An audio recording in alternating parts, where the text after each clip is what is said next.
અમદાવાદ જતી બસમાં 22 વર્ષની કંડક્ટર સાથેની ઘટના. ભાવનગર મુખ્ય બસ સ્ટેશન. સવારના 10 વાગ્યાનો સમય. સ્ટેશન પર ખૂબ જ ચહલ પહલ હતી. મુસાફરો પોતાના સામાન સાથે ઉતાવળમાં દોડતા હતા.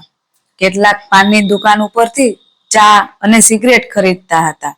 કેટલાક પોતાની ટિકિટ હાથમાં લઈને બસ તરફ દોડી રહ્યા હતા. આ ભીડની વચ્ચે એક 22 વર્ષની યુવતી નીતાબેન ઊભી હતી. આજે એને નોકરીનો બીજો જ દિવસ હતો. પાછલા મહિને પરીક્ષા આપી અને રોજગાર મેળાથી કંડક્ટર તરીકે એમની પસંદગી થઈ ગઈ. સાદી નીલી સાડી, ખંભા પર ઝોલો અને હાથમાં ટિકિટનો થેલો. એની આંખોમાં આત્મવિશ્વાસ ઝળહળતો હતો, પણ હૃદયમાં થોડીક ગભરામણ હતી. નીતા, તું કરી શકીશ? બધા પુરુષો વચ્ચે મહિલા કંડક્ટર બનવું સહેલું નથી, પણ તારી હિંમત નથી હારવાની. એમ પોતાને જ હિંમત આપતી એ બસ તરફ આગળ વધી. આજે એની ડ્યુટી ભાવનગરથી અમદાવાદ જતી બસમાં હતી. સામે ડ્રાઈવર, બાજુમાં હેલ્પર અને પાછળ મુસાફરો ધીમે ધીમે બેઠા. નીતાએ ઘડિયાળમાં જોયું અને 10:30. બસ ઊભી થવાની હતી. બસ સ્ટોપ પરથી બસ ધીમે ધીમે બહાર નીકળી. નીતા પોતાના થેલામાંથી ટિકિટ કાપવા માટેની મશીન બહાર કાઢી. એક પછી એક મુસાફરો પાસે જઈને ટિકિટ પૂછતી રહી. ક્યાં જવું છે? એક પાલડી, 3 ગીતા મંદિર, 2 ઇસ્કોન, એમ એક પછી એક ટિકિટ આપી રહી હતી.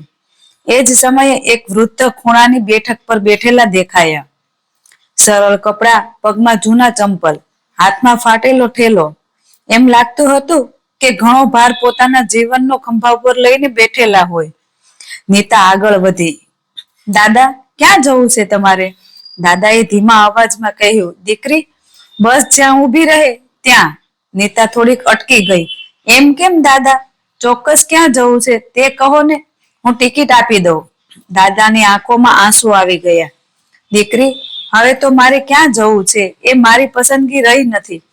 મારી જ દીકરીએ મને ઘરેથી કાઢી મૂક્યો છે. મારું તો ઘર રહ્યું નથી. મારી પાસે 1 રૂપિયો પણ નથી. ટિકિટ શું આપું? આ વાત સાંભળતા જ નીતા ચોંકી ગઈ. બસના અવાજ વચ્ચે પણ એ શબ્દો એની કાનમાં ઊંડા ઉતરી ગયા. દાદાએ પોતાનો હાથ ખિસ્સામાં નાખ્યો અને એક નાની સોનાની વીંટી બહાર કાઢી. આ વીંટી છે મારી. તું લે દીકરી, અને એની સામે મને ટિકિટ આપી દે. આ સિવાય પાસે કંઈ નથી. એટલું કહીને દાદા રડી પડ્યા. નીતાએ આંખમાં પાણી આવી ગયું. એક પળ માટે એને પોતાના દાદા યાદ આવી ગયા. બાળપણમાં કેટલા પ્રેમથી ખંભા ઉપર બેસાડતા, રમાડતા, વાર્તાઓ સંભળાવતા. જો આજે મારા દાદાને કોઈ બહાર કાઢી મૂકે તો? એમ વિચારતા જ એના હૃદયમાં છરી વળી ગઈ. બસમાં બેઠેલા કેટલાક મુસાફરો આ દ્રશ્ય જોઈને ચૂપ થઈ ગયા. કોઈએ પોતાની બાજુની બારી બહાર જોવાનું જ શરૂ કર્યું. કોઈએ આંખ આડા કાન કર્યા. પણ નીતા એવું કરી ન શકી. એ ધીમેથી બોલી. દાદા, તમારે ટિકિટ માટે વીંટી આપવાની જરૂર નથી. આ સોનું તમારા જીવનનો આધાર છે. એ ન છોડશો. દાદા હચમચી ગયા. પણ દીકરી, ટિકિટ વગર હું કેવી રીતે જાઉં? તું તો ડ્યુટી પર છે. તારું નિયમ છે. નીતાએ મૃદુ અવાજમાં કહ્યું. દાદા, નિયમથી પણ મોટું છે માનવતાનો ધર્મ. હું તમારો દંડ નહીં લઉં. આ ટિકિટ મારા પૈસામાંથી છે. એટલું કહીને એણે પોતાના ખિસ્સામાંથી રૂપિયા કાઢ્યા અને દાદાને ટિકિટ આપી દીધી. દાદાની આંખોમાંથી આંસુ સતત વહેતા રહ્યા. દીકરી, તું તો મારી પોતે જ દીકરી જેવી છે. મારા ઘરના લોકોએ મને ઠુકરાવ્યો અને આજે તું અજાણી મને પોતાનું સમજી રહી છે. મુસાફરોમાં પણ હલચલ થઈ ગઈ. કેટલાક લોકો બોલ્યા, આવી છોકરીઓ માટે જ સમાજ જીવતો રહે છે. ખરેખર આ ઈમાનદારી અને માનવતા કંડક્ટરમાં હોવી જ જોઈએ. નીતા શાંત રહી, પણ એના દિલમાં એક કસમ લઈ લીધી. હું જ્યાં સુધી જીવીશ, ઈમાનદારી અને લાગણી ગુમાવીશ નહીં. નોકરી માત્ર પગાર માટે જ નથી, પણ લોકોના દુઃખમાં સાથ આપવા માટે પણ છે. બસમાં શાંતિ છવાઈ ગઈ હતી. દાદા ધીમે ધીમે બોલતા ગયા. દીકરી, હું પહેલા બહુ ખુશાલ જીવન જીવી રહ્યો હતો. ખેતી, ઘર, પરિવાર બધું જ હતું. મારી દીકરીને શિક્ષણ અપાવ્યું, સારા ઘરવાળી.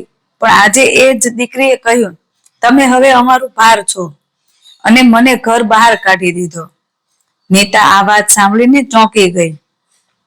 દાદા દીકરી પોતાના પિતાને બહાર કાઢે, એ કેવી રીતે સંભવ છે? દાદા હળવું સ્મિત કરીને બોલ્યા, સંભવ છે દીકરી. પૈસા જ્યારે આંખો પર પટ્ટો બાંધી દે છે ત્યારે લોહીની લાગણીઓ પણ લોકો ભૂલી જાય છે. મુસાફરોમાં કેટલાક વૃદ્ધ પોતાના ચહેરા ઢાંકી વિચારી રહ્યા હતા. કોઈના દિલમાં પોતાનું જીવન કસોટી પર ચડી ગયું હતું. એક યુવાન મુસાફરે કહ્યું, કાકા તમે ચિંતા ન કરો, આ દેશમાં હજી પણ લોકો છે જે વૃદ્ધોને પોતાનું ગણે છે. બાજુમાં બેઠેલી એક માતાએ પોતાના બાળકને બાહે ભરતા કહ્યું, જો બેટા, આ કંડક્ટર બેન જેવા લોકો જીવનમાં પ્રેરણા આપે છે. તું પણ મોટો થઈને ક્યારેય કોઈનો ત્યાગ નહીં કરતો. બસના વાતાવરણમાં એક અલગ જ ગરમી આવી ગઈ હતી. લોકોને લાગ્યું કે આ બસ હવે માત્ર પ્રવાસ નહીં પણ જીવનનો પાઠ આપી રહી છે.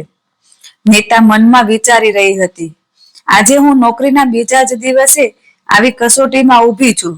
જો હું નિયમ પકડી રાખું તો દાદાને બસમાંથી ઉતારવા પડે, પણ જો માનવતા પકડી રાખું તો મારી ઈમાનદારી સાબિત થશે.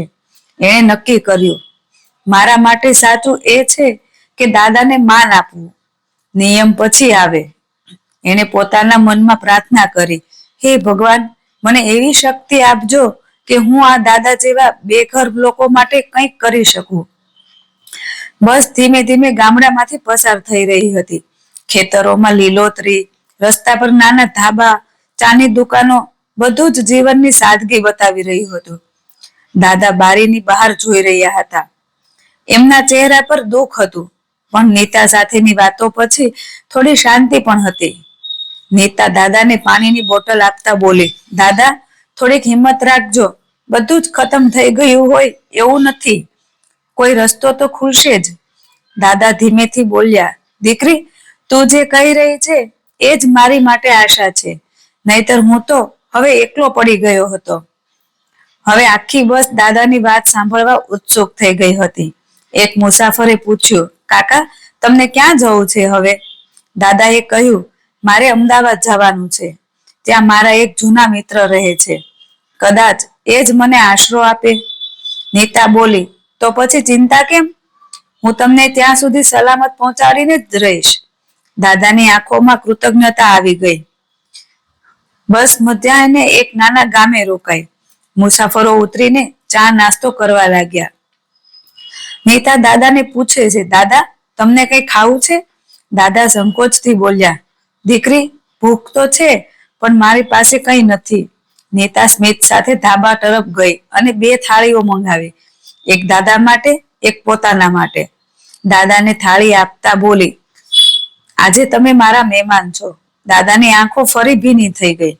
દીકરી, તું મને પોતાની દીકરીની જેમ જ સંભાળે છે. તારા પિતા કેટલા નસીબદાર હશે કે તેમને તારા જેવી દીકરી મળી. નીતા અંદરથી કંપી ગઈ, કારણ કે એણે પોતાના પિતાને બાળપણમાં જ ગુમાવ્યા હતા.